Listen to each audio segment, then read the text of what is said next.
My fault. My fault. You got me. I've been gone for like 3 weeks. It's bad. I lost my tripod. Diddy got arrested. I'm sick. There's a lot going on. But that's not an excuse. I'm sorry, but we are back. Consistent B is back. You see I matured. No more Bonnet Boy B. We do rag B from now on. Now, with that being said, slime stats on my big things in the back. Welcome to my YouTube channel. It's your boy, that boy Sharon. Today, we got a new banger, another banger. Now, like I said, I know I've been going for a while, but I lost my tripod in New York. And ever since, I've been like, yeah, I can't record. So if you can see my little setup I got going right now, books, stack of books, but it's cool. So today's topic is talking about why you can't grow. We taking it back. I know y'all been seeing the fashion videos, but now we're going back to the mental health videos. Trying to get your mental health straight. It's the cuddle season. It's fall. You want a girlfriend, but you're not even in your right mind for yourself. So we're gonna talk about why you can't grow.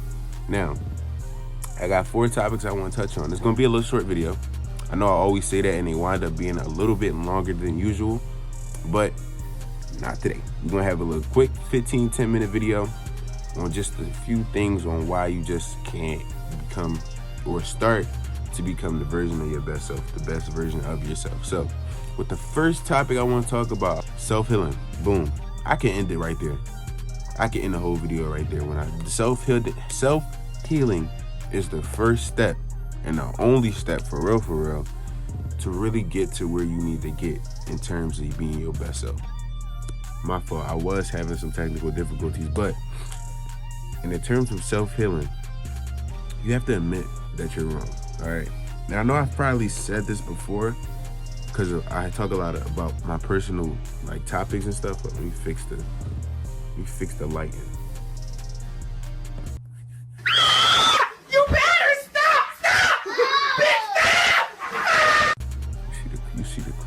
I'm sorry. So, when in terms of self-healing, you gotta kind of admit what you think is wrong with you, you know? And it's not too hard to really decipher between what's right and what's wrong. Like, say you're a cheater. You cheat on your girlfriend 6 times out of the week. It's 7 days in a week, and you cheated on her 6 times out of those days. There's an area, not even a gray area. That whole ledger is red up into that one green area, that one good day that you spend with your girl. You gotta admit that you're wrong in that situation. You know you're not right in that situation. In the back of your head, in a good conscience that you have, that I'm pretty sure everybody in this world has, you gotta know that, okay, this is wrong and this is something that either can change or I gotta change. Now, I wouldn't blame your girlfriend for not wanting to be with you after cheating on her 6 days out of that week.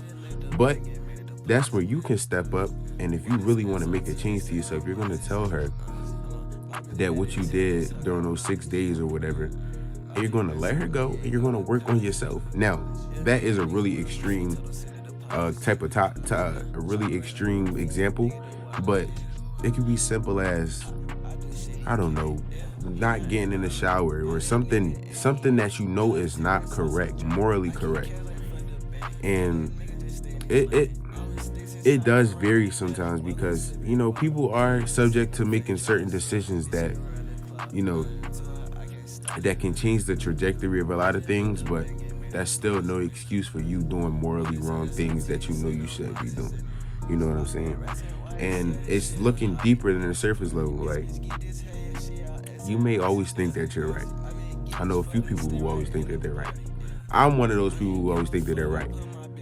Now, when I'm gonna defend myself a little bit. Certain topics and certain situations, okay, you know that you're right, but it's a difference between not ever wanting to hear anybody else's opinion and not wanting to change your own. Looking deeper than the surface level is kind of really doing a deep dive on yourself, and that's not something you can do with other people. You know what I mean? Now, I'm gonna get into that later on, but that's something that you have to evaluate yourself. You have to spend time with yourself in order to understand who you truly are. And a lot of people don't want to hear that. I was having a conversation with one of my best friends, and we was talking about how loneliness can be a factor in a man's mental health. Like always feeling the need to want to be around somebody. But I was telling him, we have to be okay with being alone. And I was alone for a really good period of my time, a really good period of my life.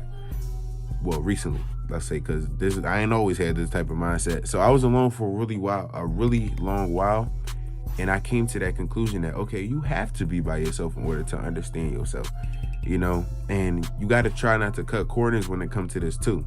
If you cut corners, you're not always going to genuinely get the best result. I'm telling you, every bad thing has a negative outcome. Obviously, it's the most obvious thing. So it's like you kind of have to work your absolute hardest in the correct way. One way, which I believe is the only way, is having a relationship with God. You probably turned the video off by now, but look, you either going to hear it or you're not going to hear it. Having that security, and I talked about this earlier, having that security, that peace, and that joy, it all comes with God and knowing who God is. And it's not a revelation that I had until later on this year, earlier on this year, this summertime. And it's really a key factor into changing and knowing the type of person that you want to be. And truly, you really don't know the type of person you want to be. You know you want to be a good person, but that doesn't always carry on to whatever else you got going on. Topic number 3. Now, with topic number 3, I hope you see a pattern in these issues that I'm talking about, or these solutions. With this one, is all about facing your issues head on. Now, let's look at this as step 1. Now, I did this so you can watch the full video for real. But let's look at this as step 1. When it comes to facing your issues head on, you can't do this alone, because yourself, you want to be a good person, yeah. But honestly, you really can't do that without God. And you can be a great person for real. But having God is having that extra sense of peace, having that extra sense of joy in doing what you're doing, And you can ask. You're not going to do this.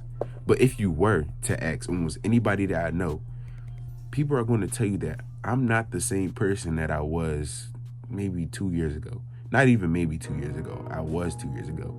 And it's a head-on journey, because I wasn't always spiritual. I wasn't always happy. I definitely wasn't happy all the time. And it was that missing puzzle piece that I needed in order to truly find out what I needed to do. And it took a lot of meditation. If not meditation, it took a lot of talks. And it was just a lot of self-admitting, self-healing. That's why I told you, once you do that step, this final step, and turn it into your first step, and that's finding that peace and joy into God, the self-healing is going to come. You're going to get comfortable with yourself. You're not going to feel and hold yourself up to a higher pedestal compared to the next person. You're going to want to help people. You're going to want to see other people succeed. You're not going to want to ball hog the success that you know you're going to have. And a lot of this stuff, it kind of comes from just having a good, secure mindset. When I came to God, not even when I came to God, before I came to God, I knew I wanted to start a business. I knew I always wanted to be an entrepreneur. Me and my best friend Isaiah, I know you watching this, bro. How you doing, man? But we always knew we wanted to be entrepreneurs. So, but I never knew how I was going to do this. I don't know if he knew how he was going to do it. I know he probably still figuring it out. But it comes with a lot of pieces, and a lot of pieces that they can kind of get put together. But I couldn't put these pieces together on my own. I was 14, 15. Obviously, you don't know what all that 14, 15. That's a no-brainer. So it's like, once I got to 16 and I started meditating and self-healing and admitting that I was wrong, trying to change my ways. Once I got to 17, I became more comfortable with myself. I became a more happier version of myself through God, through Christ. And I told y'all in the beginning of this YouTube journey, I said I'm not going to get on this channel and not talk about God, because that was nutty to me. And this ain't everybody's cup of tea, and that's fine. But I hope you're watching this whole video. You know what I'm saying? But look, with that being said, let's restructure this whole thing. Find God, self-healing, become comfortable with yourself, and then face your issues head on. If you don't do it in that order, that's fine. Just make sure that number one stays that number one.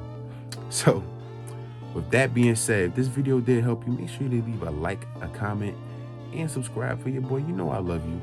You know I love you. You know I love you.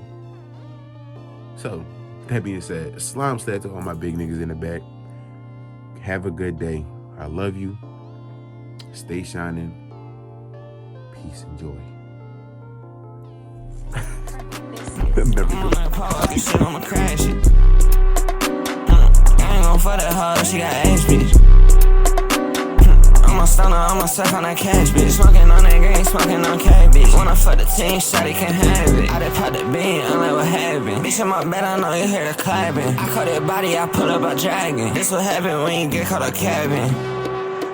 Yeah, I'm a twin, he slime. I'm a twin, he slime. In the bag, I pull out a ride.